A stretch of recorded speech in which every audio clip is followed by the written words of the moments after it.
why would you mix all those things together? Rice, pasta, peas, beans. I'm like, dude, you're crazy.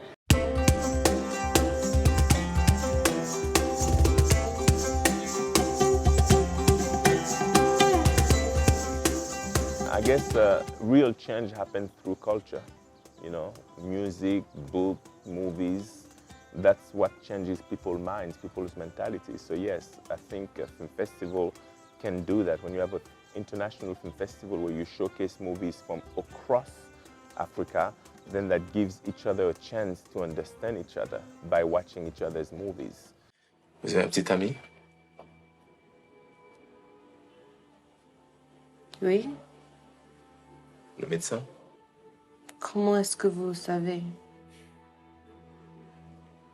Je le sais. Let's take my last movie here, for instance, which is Citation. It's a movie that deals with sexual abuse in Nigeria and in Senegal.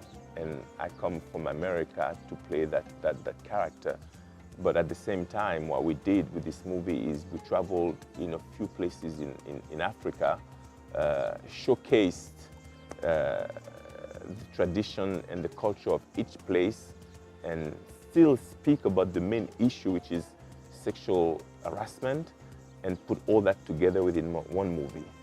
So you have one movie now called Citation, which is on Netflix original, which is able to get to every single house in the world.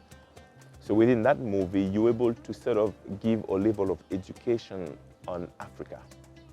And because the movie was done by an African, with Africans, for Africans primarily, but then again, everybody else has a chance to enjoy. So I think it's good to be able to educate people about Africa, but from the African's point of view, not necessarily from the foreigner coming in and tell you what they think of Africa. Because of the streamers that are coming in, it's easier for some of the African content to get distribution. Outside of Africa, people know very little about Africa. So we have a lot of great stories to tell, and I think the future is definitely bright. We know everything about Europe, we know everything about America, we know everything about everywhere else, but we know very little about Africa. So, the future is bright, especially because of the new technology. Everybody has a phone now.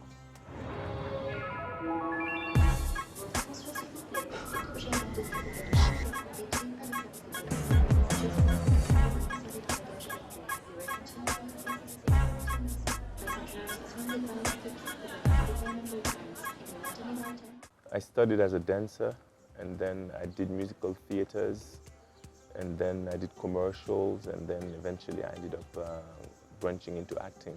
I research about the character a lot before I start learning my lines. Learning my lines is the last thing that I would do. I don't start by that at all. I really try to understand what the character stands for. And then once you understand that, it's easier to understand the lines, and it's easier to embrace the lines. So it's a process. It's also a dialogue between you and the director, between you and the writer. What are the inspiration for the character? What's the history of the character? What could be the future of the character? And then you can present the character. I would love to collaborate with an Egyptian filmmaker. Actually, I think I spoke about that with Mustafa last year. It just has to be the right subject, and I'm sure there is, I'm sure there could be enough stories to tell.